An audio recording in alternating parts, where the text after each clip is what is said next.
이제 신약성경 누가복음 15장 16절에서 32절까지의 말씀을 봉독합니다. 이 말씀을 통해 하나님의 음성을 들으십시오.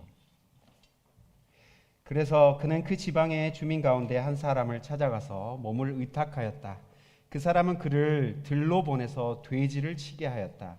그는 돼지가 먹는 쥐엄 열매라도 좀 먹고 배를 채우고 싶은 심정이었으나 그에게 먹을 것을 주는 사람이 없었다.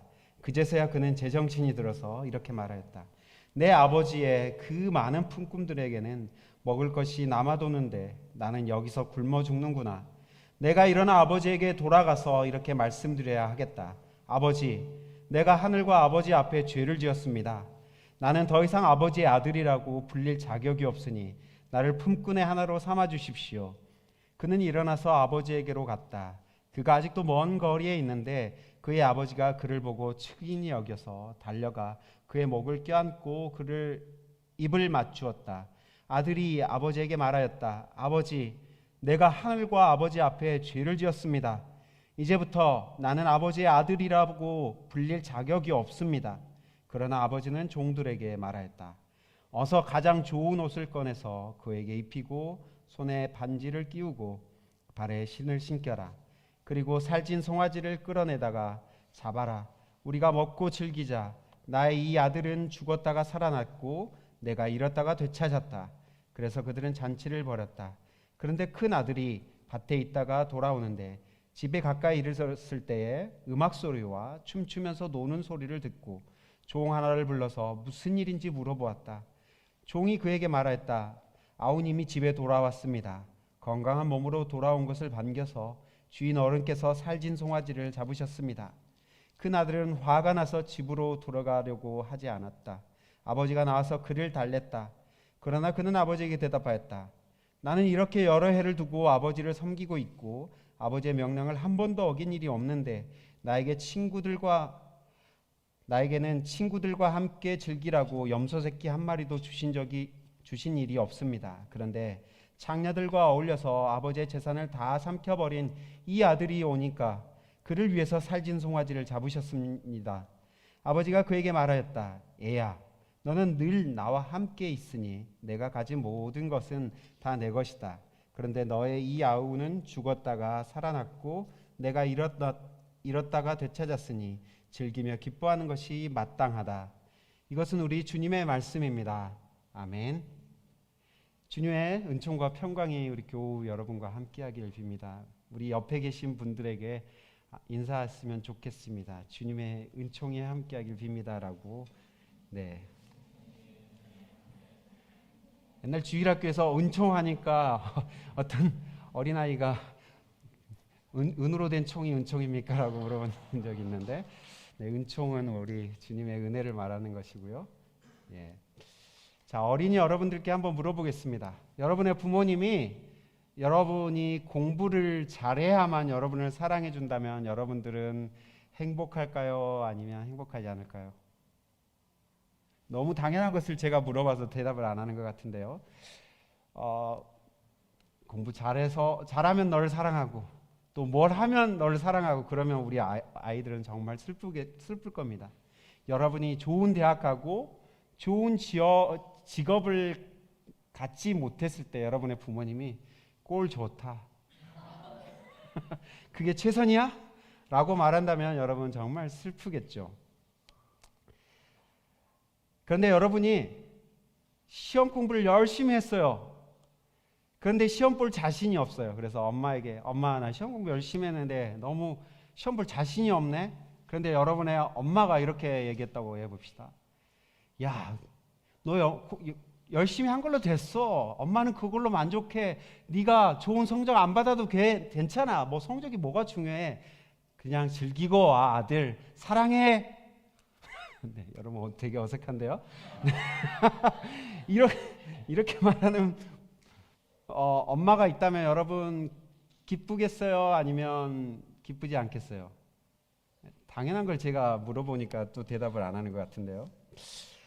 이런 말을 듣고 자란 아이들은 아마도 어딜 가나 자신감이 이렇게 뿜뿜한 그런 친구들이 될 겁니다. 반대로 우리 부모님께 한번 물어보겠습니다. 여러분의 자녀가 아빠는 왜 돈을 그것밖에 못 벌어와? 아빠는 왜 그렇게 생겼어? 아빠는 왜 영어도 못해? 뭐 이런 식으로 말한다면 여러분 기분이 좋겠습니까? 좋지 않겠습니까? 좋지 않습니다. 심지어 아빠는 왜 그렇게 대머리야? 왜 그렇게 생겼어? 여러분 심각한 문제입니다. 그렇게 웃으시면 하지만 건강한 집에서는 이런 질문을 안 하죠. 다행히 저희 집에서는 아빠의 이 머리 스타일이 세계에서 제일 멋있는 머리 스타일이라고 말해줍니다. 진짜인지 가짜인지 모르겠지만 그 중에 한 아이는 나도 아빠처럼 대머리가 되고 싶어 라고 아서라 아들아 제가 얘기하는데 진짜 있는 사실입니다. 건강한 가정 안에서는 어떤 조건 때문에 우리들의 소중함이 결정되지 않습니다. 어떠함과 관계없이 그가 있음에 그의 존재 때문에 그의 소중함이 결정되는 것이죠. 프란츠 카프카라는 소설가가 있었어요. 그는 유명한 변신, 메타모르포시스라는 유명한 소설을 썼습니다. 제가 이 소설의 줄거리를 잠깐 얘기해 드릴게요. 거기에 주인공은 그레고르 잠자라는 직물회사의 외판원이었습니다. 원래는 점원 보조였는데요. 일정한 수입이 있는 점원 보조원이었어요. 그런데 자기 아버지의 사업이 실패하자 보조원을 내려놓고 성과에 따라 페이를 받는 외판원이 되었어요. 열심히 일을 하면서 너무 힘들게 살아가고 있던 이 잠자가 어느 날 갑자기 일어났는데 자기의 모습이 엄청나게 큰 벌레로 변해 있는 거예요. 여러 개의 발이 있고 딱딱한 등뼈가 있는 딱딱한 껍질이 있는 그런 바퀴벌레와 같은 벌레를 여러분 상상해 보시면 좋을 것 같은데 그런 벌레로 변해 있는 겁니다. 아버지의 사업이 실패하면서 그레고리의 가족은 그레고리가 벌어다 준 그런 벌이로 먹고 살아왔던 상황이라고 제가 말씀드렸죠. 그런데 그 그레고르가 벌레로 변해 있는 거예요. 처음에는 이 가족들이 너무 슬퍼하고 이 자기의 오빠와 이 아들을 위해서 너무 같이 슬퍼하고 안타까워했어요. 그런데 점점 시간이 지나자 그 슬픔과 사랑은 사라지고 그가 귀찮아지기 시작했습니다. 거기서 멈추지 않고 저것 때문에 못 살겠으니 없애버리자 하고 그를 없앨 계획을 꾸미기 시작합니다. 그들이 그레고르를 없애자 한 이유는 그가 더 이상 가족을 책임질 수 없고 돈을 벌어올 수 없기 때문이었습니다. 그레고르를 그렇게 사랑했던 여동생마저 부모님께 이렇게 말했습니다. 없애야 해요. 그 방법밖에 없어요. 저것이 그레고르 오빠라는 생각은 집어치우세요. 라고 외칩니다. 결국 그레고르는 가족들의 냉대와 폭력 그리고 증오 속에서 그렇게 죽어갑니다. 그리고 벌레로 변한 그레고르의 시체는 가족들이 아닌 가정부 할머니에 의해서 버려지게 되고 가족들은 희망에 찬 피크닉을 떠나며 소설은 마무리됩니다. 이 소설은요 그레고르의 변신을 통해 다른 가족들이 어떻게 변해가는지에 대해 그리고 있습니다.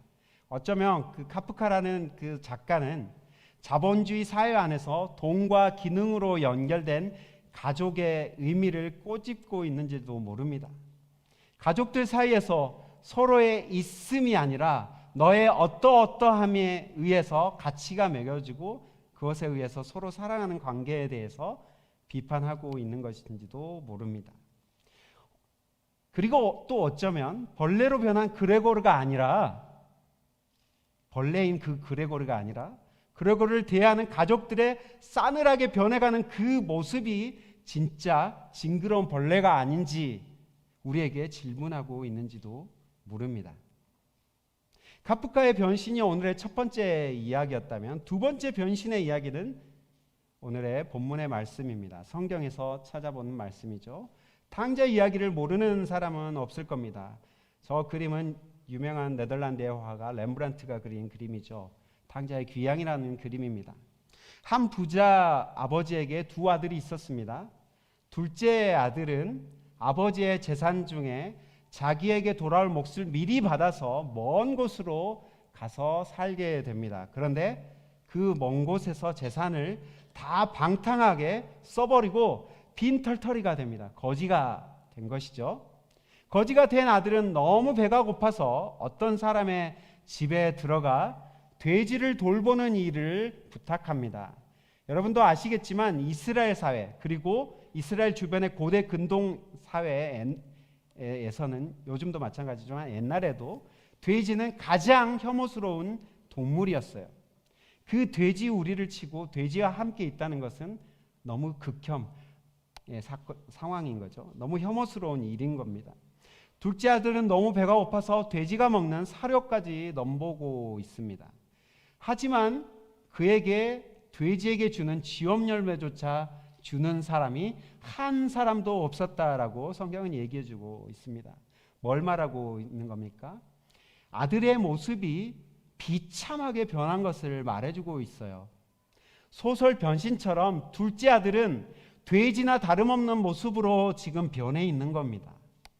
그가 가지고 있던 화려한 조건들이 모두 사라지고 그는 돼지와 같은 인생으로 지금 변해 있는 거예요. 그를 바라보는 사람들의 시선도 마찬가지였을 겁니다. 그를 사람으로 보는 것이 아니라 지저분한 돼지 정도로 바라봤을 겁니다. 왜냐하면 그의 조건을 보고 그를 사귀었던 사람들 뿐이었기 때문입니다. 더 이상 떨어질 것도 없이 망가져버린 둘째 아들은 이제 어떻게 해야 할까요? 그는 아버지의 집을 떠올리다 머릿속에 지우고 떠올리다 지우고를 수없이 반복합니다. 왜냐하면 자기가 아버지에게 한 짓을 그가 알기 때문입니다. 자신은 도저히 아들의 자격으로 아버지의 집에 돌아갈 수 없다 생각한 아들은 하루 벌어 하루 먹는 그 품꾼이라도 되겠다는 마음으로 아버지의 집으로 향합니다. 두려움 반 걱정 반으로 아들은 아버지 집으로 향했겠죠. 그런데 이 탕자를 대하는 아버지의 태도가 둘째 아들의 예상과는 전혀 달랐습니다. 어떻게 달랐습니까?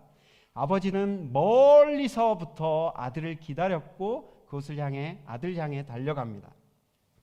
그리고 아들을 껴안고 입을 맞춥니다. 아주 지저분했겠죠. 돼지처럼 변한 그 아들을 껴안고 입을 맞춥니다. 아버지가 이렇게 할 수 있는 이유를 성경은 아버지가 아들을 측은히 여겼기 때문이다라고 얘기해 주고 있습니다. 측은히 여긴다라는 이 헬란 말이 스플랑키조마이라는 말인데요. 이 말은요 원래 장이 있죠. 장이 끊어지는 그 아픔을 의미합니다. 우리말에도 애간장이 탄다, 애간장이 끊어진다 이 말은 이 장이 끊어질 정도의 아픔과 그 슬픔이 그렇게 깊다라는 것을 얘기해 줍니다. 이 아버지가 이 아들을 측은히 여기면서 그에게 달려갑니다. 지금 아들의 조건은 분명히 달라 있어요. 그의 어떠어떠함이 지금 달라 있는 거예요. 예전에 아주 화려하고 블링블링했던 그 아들이 아니라 반짝반짝 빛났던 아들이 아니라 아주 초라해지는 아들이지만 아버지는 여전히 그를 껴안고 그를 귀한 아들로 대해주고 있습니다. 그러면서 그에게 새 옷을 갈아입히라 하고 반지를 껴입히고요 새 신발을 신깁니다. 거기서 멈추지 않고 아버지는 잔치를 벌리고 있습니다. 되지만 또 못했던 인간 말종의 이 아들이 이제 아버지의 사랑에 의해서 새로운 모습으로 변신을 한 것이죠. 그의 새로운 모습에 어울리는 잔치상이 마련되고 있습니다. 둘째 아들은 이런 대우를 받기에 충분하다고 아버지는 생각했던 것이죠. 그런데 이런 대우가 부당하다라고 생각한 사람이 있었죠. 여러분도 잘 아시다시피 첫째 아들이었습니다. 첫 번째 변신의 이야기와는 달리 아버지는 아들의 어떠함이 변했을지라도 그를 사랑하는 마음은 변함이 없었습니다. 아버지는 그냥 아들의 있음 그것만으로 충분했던 것입니다. 그러나 형은 달랐습니다. 왜 스스로 되지만도 못한 모습을 선택한 동생을 그렇게 받아주냐는 것이죠. 형은 아버지의 조건 없는 사랑이 너무 분이 나고 화가 났습니다. 화나 있는 첫째 아들에게 아버지가 하고 있는 말씀을 들어보십시오. 31절과 32절 말씀입니다. 얘야, 너는 늘 나와 함께 있으니 내가 가진 모든 것이 다 네 것이다. 그런데 너의 이 아우는 죽었다가 살아났고 내가 잃었다가 되찾았으니 즐기며 기뻐하는 것이 마땅하다. 여러분, 아버지의 이 말씀에서 아버지에게는 함께 있음이 얼마나 소중한 것인지 우리가 알 수 있습니다. 됨됨이가 아니라 그냥 그 있음 자체가 아버지에게는 기쁨이었던 것이죠. 어린 여러분, 이 이야기의 아버지는 누구를 상징하는 것일까요? 누구를 가리키는 것일까요? 네, 아무 대답이 없지만 여러분 다 알고 있으리라고 생각합니다. 이 이야기의 아버지는 바로 우리의 하나님 아버지를 가리킵니다. 하나님 아버지에게 소중한 것이 무엇인지가 밝혀지고 있습니다.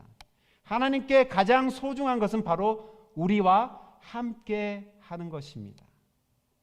아들이 원래 자리로 돌아오는 것, 그것이 하나님께 가장 큰 기쁨입니다.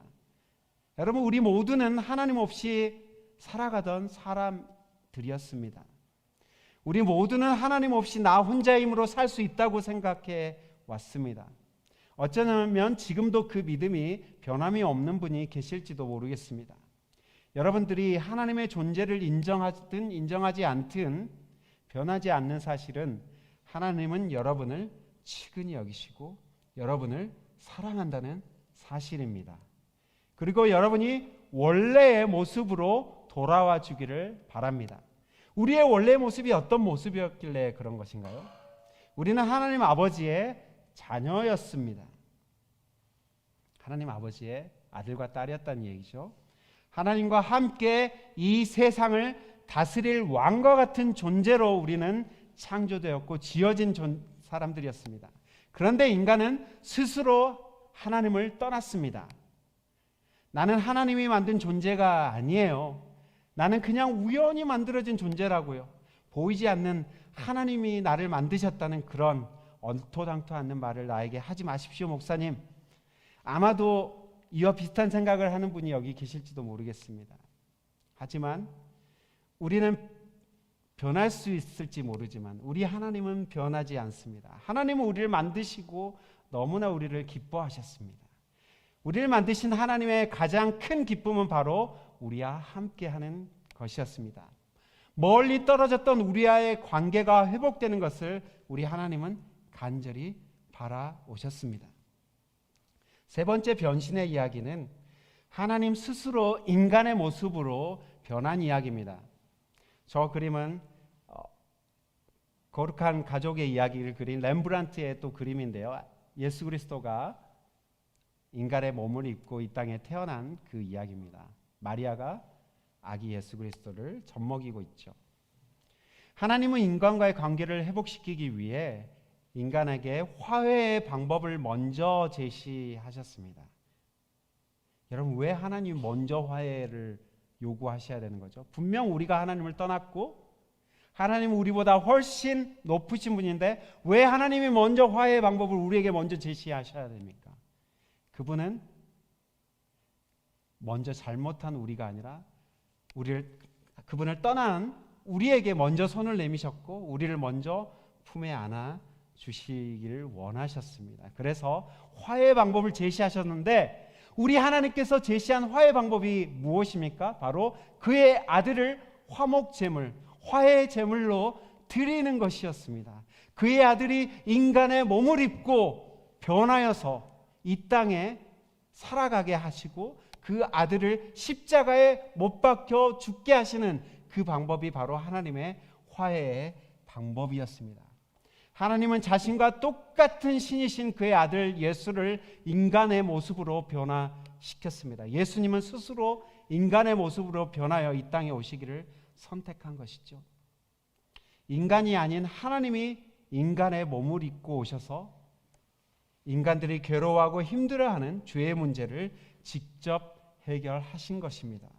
하나님의 화해의 방법인 예수님을 여러분의 마음에 받아들일 때, 웰컴할 때 여러분은 하나님과 새로운 관계 속으로 들어가게 됩니다. 이것을 성경은 구원이라고 말합니다. 하나님과 화해하는 것, 하나님과 새로운 관계 가운데 들어가는 것, 그것이 바로 성경에서는 구원이라고 얘기합니다. 예수님이 인간의 몸을 입고 우리 대신에 시험을 당하셨습니다. 하나님은 돼지만도 못하고 벌레만도 못한 모습으로 비참하게 변해버린 인간을 구하기 위해 직접 인간이 되신 것입니다. 이것은 여러분, 인간이 개미를 구하기 위해 개미로 변신하는 것보다 훨씬 위대한 이야기고요, 훨씬 놀라운 이야기입니다. 하나님은 지금도 여러분이 하나님께로 돌아와 그분과 새로운 관계를 만들어 가기를 간절히 바라고 계십니다. 하나님의 화해의 길인 예수님을 환영하고 영접해 보십시오. 여러분의 삶이 너무나 아름답게 변하게 될 것입니다. 왜냐하면 하나님은 너무나 아름다운 분이기 때문입니다. 그 아름다운 분을 여러분의 마음속에, 여러분의 삶의 주인으로 모실 때 여러분의 삶은 자연스럽게 아름답게 변하게 되는 것입니다. 하나님은 지금도 두 팔을 벌리시고 자신을 떠난 인간을 기다리고 계시고 환영하고 계십니다. 두 팔을 벌려서 여러분을 맞으실 준비를 하고 계십니다. 그 하나님의 사랑을 여러분 받아들여 보십시오. 여러분의 마음문을 열고 그분을 여러분의 마음의 아버지로, 주인으로 모셔 보십시오. 이미 그 사랑을 받은 분들은 여러분의 사랑을 한번 실천해 보십시오. 우리 가족과 주변의 사람들을 조건 없이 사랑해 보시기 바랍니다. 우리 가족과 이웃의 어떠함 때문에 그를 재고 잘라내버리는 것이 아니라 그들의 있음에 감사해 보시기 바랍니다. 집에서 아이들을 더 많이 안아주시고요, 금가락지가 아니더라도 그가 용납받고 있다는 것을 증명할 물건들을 여러분 한번 아이들과 나눠보십시오. 설령 우리 아이들이 우리가 원하지 않는 모습으로 변해가더라도 그를 용납하시고 기다려보시면 어떨까요?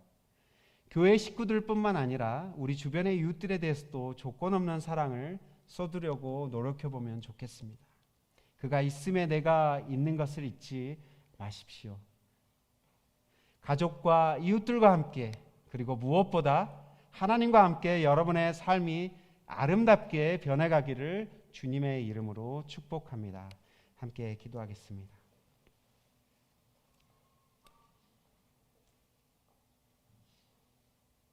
하나님을 떠나 죄 가운데로 빠진 비참한 우리의 삶에 먼저 다가오시고 손을 내미신 사랑의 하나님, 우리가 이 시간 마음문을 열고 주님을 우리의 삶의 구세주이시오 우리의 주인으로 모십니다. 주님 오셔서 우리와 함께 거하시고 우리의 삶을 아름답게 변화시켜 주옵소서. 주님으로 인해 행복한 삶을 우리가 살아갈 수 있도록 함께 해주세요. 예수 그리스도의 이름으로 기도합니다. 아멘.